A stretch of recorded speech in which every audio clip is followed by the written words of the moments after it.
सगळ्यांनी ऐका, सीडीच्या वाक्याची पीडी करणे. सीडीचा लॉंग फॉर्म काय?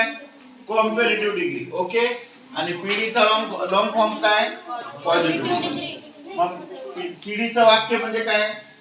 ज्या वाक्यामध्ये द्यान आलेलं असतं की ऍडजेक्टिव्हला ईआर लागलेलं असतं किंवा मोर प्लस ऍडजेक्टिव्ह असतं. पहिलं वाक्य बघा, Dhoni is better wicket keeper than KL. Rahul.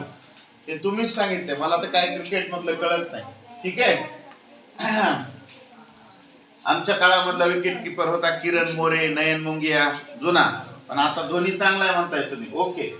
तर आता या वाक्याचं आपल्याला पीडी बनवायची. स्ट्रक्चर काय? सूत्र नीट लक्षात ठेवा. सूत्र सरासरी आपल्या डिग्री मध्ये कोणी देत नाही, आपण स्वतः तयार केलेले. काय करायचं? सुरुवातीला S1 आणि दुसरा ऑब्जेक्ट सब्जेक्ट नंबर S2. दोघांची तुलना आहे. राईट. S1 कोण आहे? धोनी. S2 कोण आहे? के.एल. राहुल. मग सुरुवातीला S2 ठेवा सूत्र, त्याच्यानंतर हेल्पिंग व्हर्ब घ्या, त्याच्यानंतर नॉट ठेवा. पीडी करताना काय ठेवा?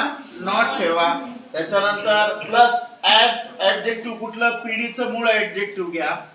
ऍज प्लस S1 हे सूत्र लक्षात आलं. मग त्या सूत्रानुसार तुम्ही सांगितलेलं वाक्य असं आहे, S2 KL. Rahul is not as good wicket keeper as Dhoni.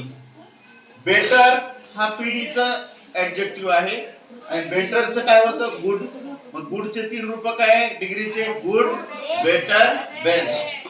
आता याच्यामध्ये आपण 2-3 नियम काय दिलेले आहेत की ज्या शब्दामध्ये 2 किंवा 2 पेक्षा जास्त स्वर आलेले असतात त्याचं सीडी करताना काय करायचं? मोर लिहून तो शब्द लिहा आणि त्याचं एसडी करताना मोस्ट लिहून तो शब्द लिहा.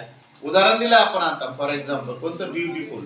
ब्युटिफुलचं ब्युटिफुलर ब्युटिफुलेस्ट करायचं नाही. More beautiful, most beautiful. Got it? कळालं? चलो राईट डाऊन लिहून घ्या.